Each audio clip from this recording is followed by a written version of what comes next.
I'll start my small presentation with this quote, "Man proposes, God disposes." Scientifically speaking, there's a strong association between cause and effect. Whatever happens, there has to be some cause. But in life, we find certainly these things may not work. I believe we all are born equal in efficiency, in potential, intelligence, with slight variations here and there. But if we are equal, then why don't we have similar destiny, similar life? So what I feel that our destiny is decided by a complex of external factors beyond our internal abilities. Those external factors can be people with whom we are interacting, our circumstances, where we live, the family environment, and so many opportunities which keep on coming our way, this way or the other. And all these factors combined can define or decide our destiny. We all are aware of the war of Mahabharata.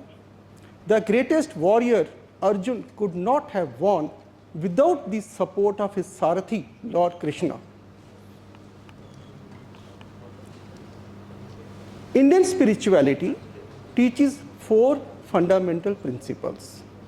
One is, whatever has to happen will happen. You or me cannot stop it. Whatsoever has to happen will happen at a particular time, neither before nor after. Whomsoever we meet in life, there is a purpose behind it. That person will either teach you something or learn something from you. He will give you something or take something from you. He can help you or he can harm you. But there is definitely a purpose.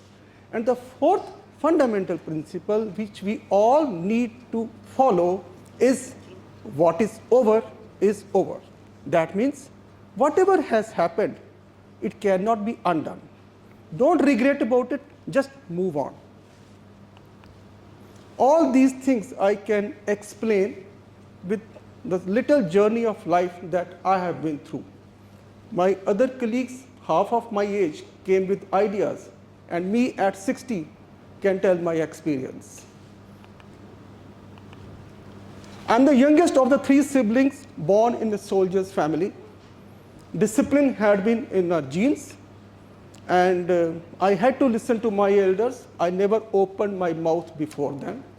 Then I was put in a school which was famous for academics and notorious for strict discipline.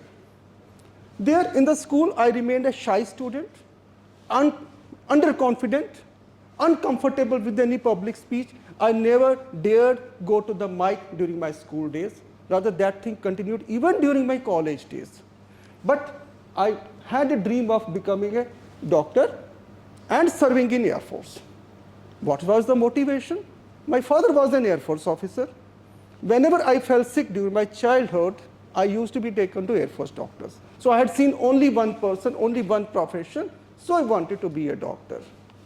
Like all of you, I also worked hard, you also did the same. हमारे time में interview भी होता था.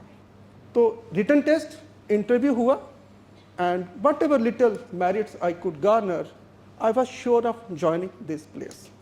But I was denied admission. I went to Supreme Court of India, fought there for many months, won the case, very happy, came back, denied admission. Again went to the Supreme Court, won the case, came back, again denied the admission.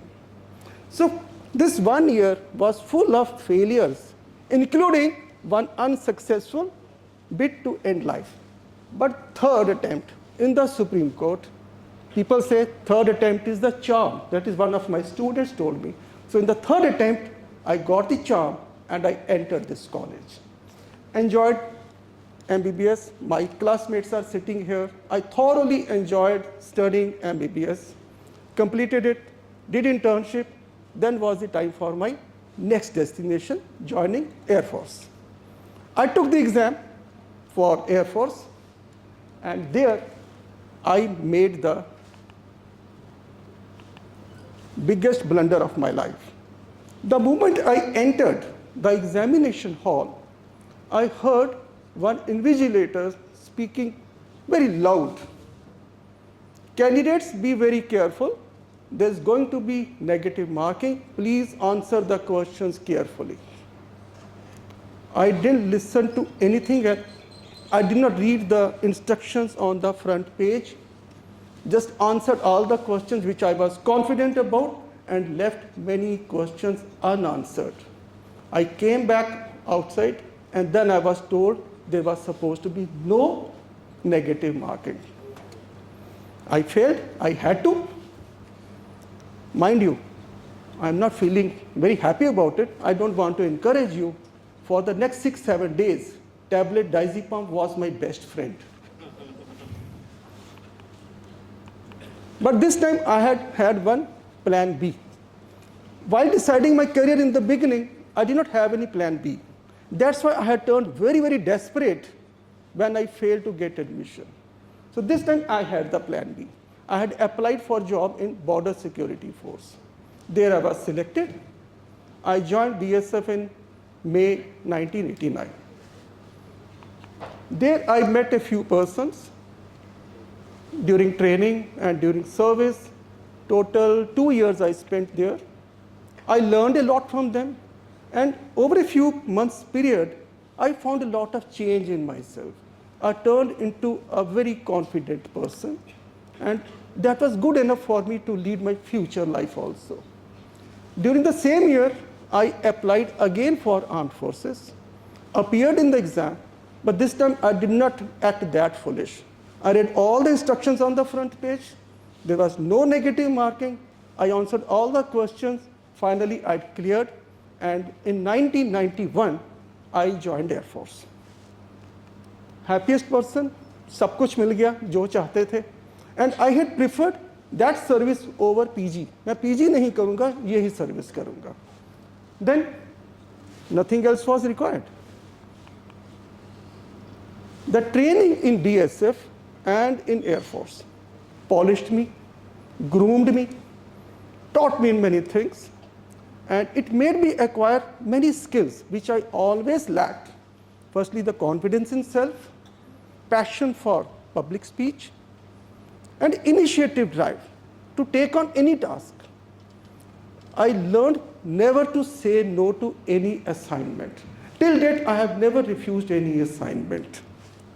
I was enjoying this training and service. They got me many laurels also. Here I have got a very serious type image. As a warden of the hostel, I was called Changiz Khan or dictator. You won't believe, I have done comedies also. But again, because I got grooming there. And the best part was, I was away from my peer group. Here, the hesitation was due to the peer pressure. There, no one was from here. I was all alone, free to spread my wings. I could do anything. I got all sorts of trophies. I gathered all the trophies. And the life was going on very well. Then something different happened. Circumstances at the home front, they changed for a bit unfavorable circumstances. I was too emotional, and I just thought possibly I'm away. That's why things are bad. Let me go back. So over the years, I kept on contemplating, and then finally decided to come back home. In 1996, I resigned from the service, came back to Jammu. After coming here, I realized that my career has come to square one, and it was a foolish decision. It was a foolish decision. You may say it was a mistake. No, it was big bewakoofi. I could have handled those situations staying outside also. But what is over is over. I had to start my career again. So, started my private practice. Slowly, it started picking up. money slowly started coming in, but on cost of total freedom gone. We were cocooned within the four walls of house and clinic. No personal life, no social life. Same for my family. I needed a vent out. I could not imagine continuing like this for long. I applied for J&K Health Services, I was selected there and posted to distant places, where I used to travel by bus. Every day while traveling in the bus, I used to feel so dejected.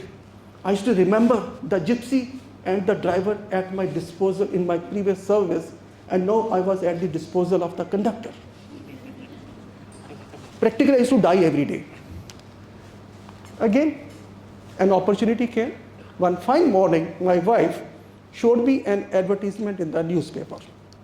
It was from this college for the post of demonstrators in few subjects. She said, apply for it. I said, no. 13 साल हो गए MBBS किए, सारे वहाँ बच्चे आएंगे demonstrate, मैं उन्हें क्या करूँगा? I am not going. She spoke only one sentence. आप हर रोज बस में ट्रेवल करते हो, जब तक डेमोन्स्ट्रेटर रहोगे कार में जाओगे.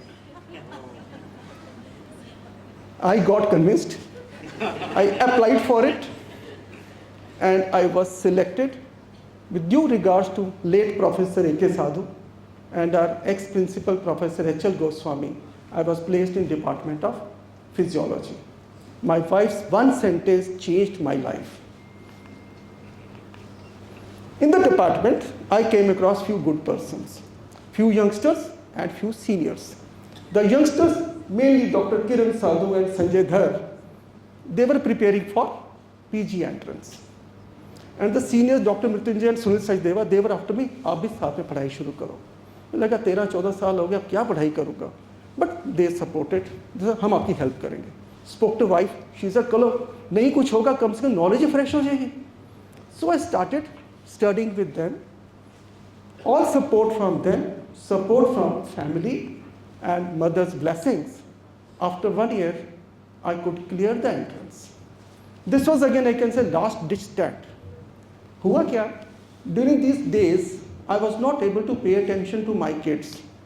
My son, that is 4 year plus, he got totally frustrated. I was not playing with him. So he went to his mother and told her, ये पापा किसी काम के नहीं रहे, बाजार चलो चेंज करवा के लाओ. So for me this was the last chance, do or die. अगर अभी पीजी मिल गई तो मिल गई, नेक्स्ट ईयर अफोर्डेबल नहीं है. By God's grace, I was selected, joined Department of Community Medicine at age 38.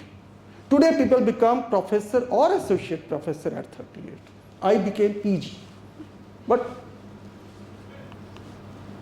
gives credit to those people I met there and people at home. Completed MD in 2005, started senior residency, and I was sure I would be leaving the medical college after SRship because there was supposed to be no vacant post of lecturer in the near future in the department. But miracles do happen. All of a sudden, one of my seniors, Dr. Gurdeep Singh, he shifted over to Department of Health as Deputy Director, and one post got created. And I was eligible to apply for it. And finally, at the age of 45th year running, I got selected to the faculty. Had that post got vacant 6 or 8 months later, I would not have been able to make it because my shelf life would have been over at 45. So that was the end of frustration in my career. After that, there has been no looking backwards.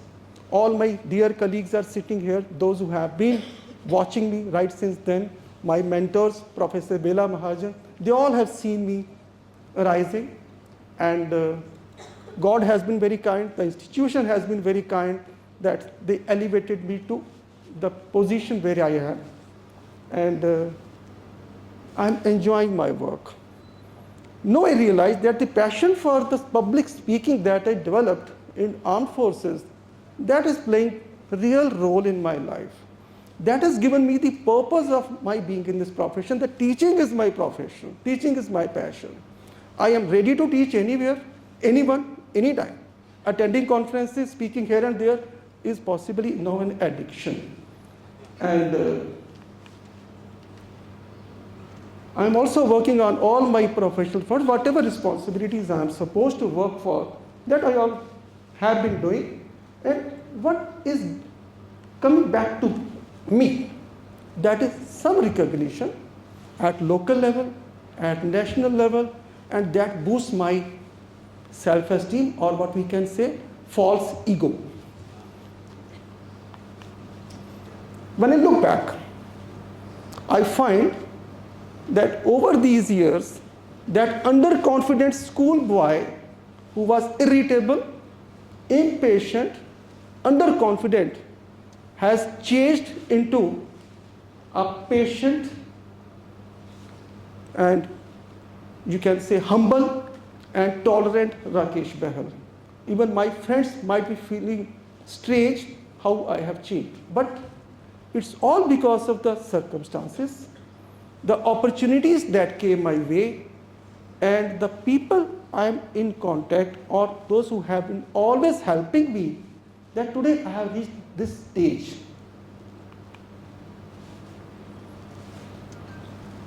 Don't think that ever since I have been feeling happy, I have not had any problem. If I am enjoying the fragrance of roses, I am catering to the thorn pricks also. And many a times I have to remove the thorns with my bare hands and move on. And my experience is that whenever a problem comes, the solution accompanies. My children also laugh at me on this sentence. In fact, no problem is a problem. It is a situation. And situation is time bound. It will pass away with time, or the solution will come with time.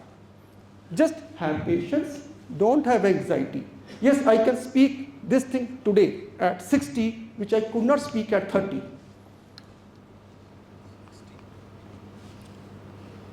So my gratitude to all those who have polished me or helped me in reaching at this stage, because ability alone could not have done it.